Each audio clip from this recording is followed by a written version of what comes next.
ക്രിസ്തുയേശുവിലേവർക്കും സ്നേഹവന്ദനം.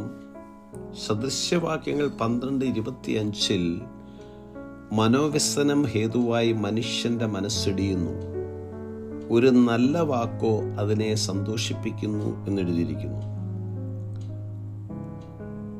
ആദി മുഖാന്തരവും വിഷമം മുഖാന്തരവും ഉത്കണ്ഠാകുലരായ മനുഷ്യർ ശാരീരികമായും മാനസികമായും തളർന്നു പോകുന്ന അവസ്ഥയിലാണ്.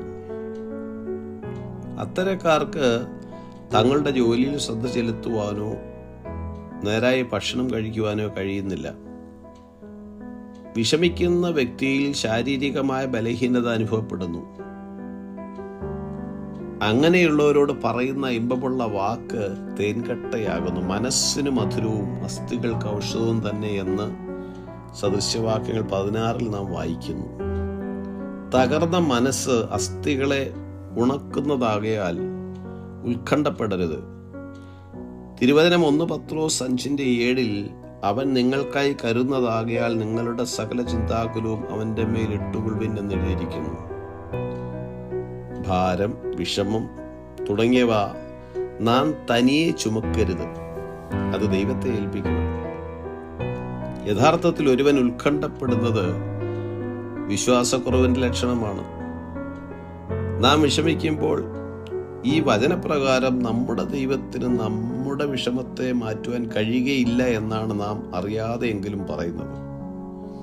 ഫിലിപ്പ്യലേഖനം 4:6-7 വാക്യങ്ങളിൽ ഒന്നിനെക്കുറിച്ചും വിചാരപ്പെടരുത്, എല്ലാറ്റിലും പ്രാർത്ഥനയാലും അപേക്ഷയാലും നിങ്ങളുടെ ആവശ്യങ്ങൾ സ്തോത്രത്തോടുകൂടെ ദൈവത്തോട് അറിയിക്കുക അത്രേ വേണ്ടത് എന്നെഴുതിയിരിക്കുന്നു. വിഷമിക്കുന്നത് കൊണ്ട് ഒരു പ്രയോജനമില്ല എന്ന് മനസ്സിലാക്കുക.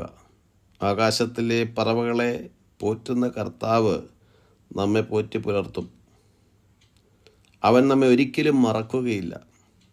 വിഷമിച്ച് സമാധാനം നഷ്ടപ്പെടുത്തി വിശ്വാസക്കുറവ് കാണിക്കാതെ, മത്തായി സുവിശേഷം 6 യേശുക്രിസ്തു പറയുന്നത് പോലെ മുമ്പേ അവൻ്റെ രാജ്യവും നീതിയും അന്വേഷിക്കുവിൻ, അതോടുകൂടി ഇതൊക്കെയും നിങ്ങൾക്ക് കിട്ടും. അതുകൊണ്ട് വിചാരപ്പെടരുത്. ഏതെങ്കിലും വിഷയത്തിൽ വ്യസനിക്കുന്നവനാണോ താങ്കൾ? പ്രാർത്ഥനയിൽ യേശുവിനോട് പറയുക, കരുതുന്നവൻ കൂടെയുണ്ട്. ഈ വചനങ്ങളാൽ ദൈവം നമ്മെ ഇവരെയും അനുഗ്രഹിക്കുമാറാകട്ടെ. God bless us all.